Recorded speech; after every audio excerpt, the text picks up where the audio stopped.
Hello बच्चों, let's read the question. Consider the following statements.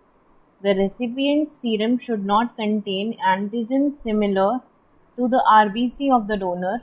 Second one is, the recipient's serum should not contain antibodies against the RBC of the donor. यानी कि क्या कह रहा है कि ये जो दो स्टेटमेंट्स दी हुई हैं, ये दोनों ही देखिए यहाँ स्टेटमेंट्स में रेसिपिएंट की बात हो रही है, डोनर की बात हो रही है और आरबीसीज की बात हो रही है। इसका मतलब है यहाँ पे जो की कॉन्सेप्ट हो जाएगा वो क्या रहेगा, ब्लड ट्रांसफ्यूजन। इसी के बारे में यहाँ पे बात हो रही है दोनों ही स्टेटमेंट्स के अंदर। तो की concept will be blood transfusion.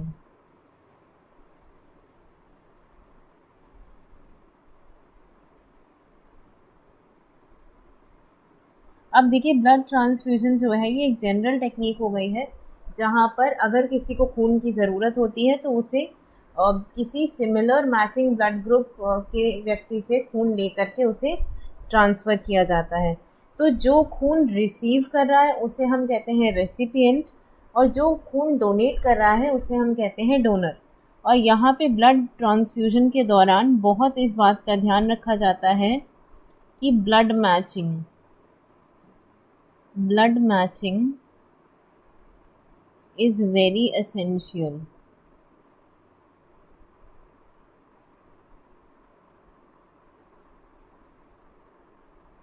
अब यहाँ पर ऐसा क्यों होता है, क्योंकि देखिए यहाँ पे कुछ बातें हो रही हैं सीरम की, एंटीजन की और एंटीबॉडीज़ की। तो यहाँ पे देखिए जो हमारे ब्लड के अंदर जो एंटीजन्स होते हैं ये आरबीसी के सरफेस पे प्रेजेंट होते हैं। Antigens are present on the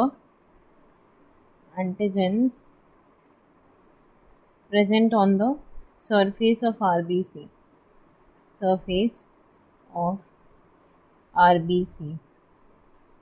और जो आपकी एंटीबॉडीज हैं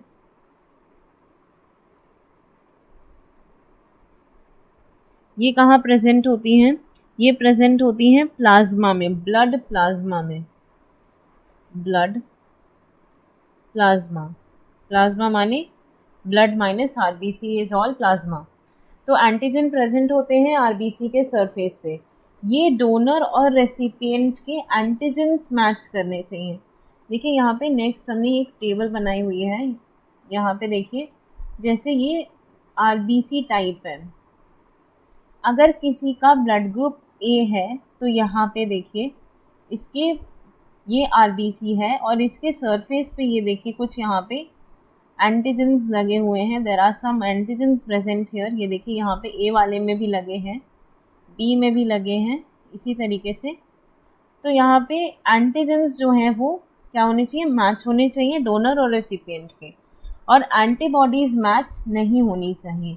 जिसका ब्लड ग्रुप ए होगा उसके ब्लड में एंटी बी एंटीबॉडीज प्रेजेंट होंगी उसके प्लाज्मा के अंदर, जिसका ब्लड ग्रुप ए होगा।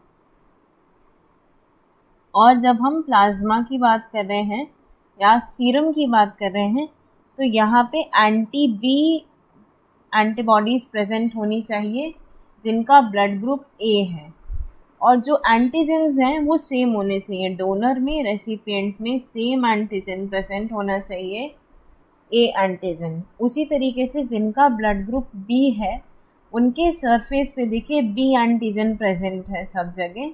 It is the B antigen which is present, और इनके प्लाज्मा में एंटी ए एंटीबॉडीज़ प्रेजेंट हैं। जो group A B blood group के जो लोग होते हैं उनके आरबीसी के सरफेस पे दोनों ही तरीके के एंटीजन मौजूद होते हैं। यहाँ पे देखिए यहाँ पे एंटीजन ए भी प्रेजेंट है ये, और एंटीजन बी भी प्रेजेंट है, दोनों ही प्रेजेंट होते हैं यहाँ पे। इसीलिए इन्हें हम कहते हैं यूनिवर्सल एक्सेप्टर। ये किसी से भी ब्लड जो है वो एक्सेप्ट कर सकते हैं, पर डोनेट किसी को नहीं कर सकते, क्योंकि यहाँ पर एंटीबॉडीज़ यहाँ प्रेजेंट नहीं होती हैं और एंटीजन दोनों ही प्रेजेंट हैं। तो ये किसी से भी खून ले सकते हैं क्योंकि इनकी बॉडी में किसी भी ब्लड के लिए एंटीबॉडीज़ नहीं प्रेजेंट होती हैं, पर ये ब्लड डोनेट किसी को नहीं कर सकते क्योंकि एंटीजन यहाँ पे दोनों ही प्रेजेंट हैं। उसी तरीके से जो ब्लड ग्रुप ओ वाले लोग होते हैं उनकी आरबीसी पर किसी भी टाइप का एंटीजन प्रेजेंट नहीं होता, तो ये डोनेट किसी को भी कर सकते हैं। These are the universal donor. ये डोनेट किसी को भी कर सकते हैं लेकिन ले सबसे नहीं सकते, क्योंकि यहाँ पर एंटी ए और एंटी बी एंटीबॉडीज प्रेजेंट होती हैं और इनमें एंटीबॉडीज कोई प्रेजेंट नहीं होती, इसीलिए जो ए बी ब्लड ग्रुप वाले लोग हैं उन्हें हम कहते हैं यूनिवर्सल एक्सेप्टर। तो यहाँ देखिए स्टेटमेंट्स में क्या कह रहे थे कि the recipient serum should not contain antigen similar to RBC. Should not गलत है। जैसे अगर यहाँ पे आपको ब्लड ग्रुप ए के इंसान को किसी ब्लड ग्रुप ए को देना है तो उसका एंटीजन तो मैच करना चाहिए। It should contain the same antigen. यहाँ पे एंटीजन सेम होना चाहिए, सेम एंटीजन और डिसिमिलर एंटीबॉडी। आप ऐसे याद रखिए कि एंटीबॉडी जो है वो रेजिस्टेंस का काम करती है। तो यहाँ पे अगर एंटी बी प्रेजेंट होगा, ये देखिए डिसिमिलर है, anti B blood group A में एंटी बी प्रेजेंट है, ब्लड ग्रुप बी में एंटी ए प्रेजेंट है, ग्रुप ए बी में कोई भी एंटीबॉडी नहीं है, इसलिए ये किसी से भी खून ले सकते हैं। तो इस तरीके से ये आपकी पहली गलत हो जाएगी, पहली स्टेटमेंट, क्योंकि यहाँ पे क्या बोला है, शुड नॉट कंटेन। और दूसरी क्या है, recipient serum should not contain the antibodies against the RBC of donor. ये बिल्कुल सही है। अगर किसी की ए ब्लड ग्रुप है तो उसमें एंटी ए नहीं होना चाहिए, एंटी बी हो सकता है। तो ये वाला आपका स्टेटमेंट सही है, यानी कि आंसर क्या हो जाएगा, statement 1 is false but the second one is true, यानी कि option B is the right answer. Antigen same and antibody dissimilar, आप इस तरीके से इसको याद रख सकते हैं। Answer will be option B है।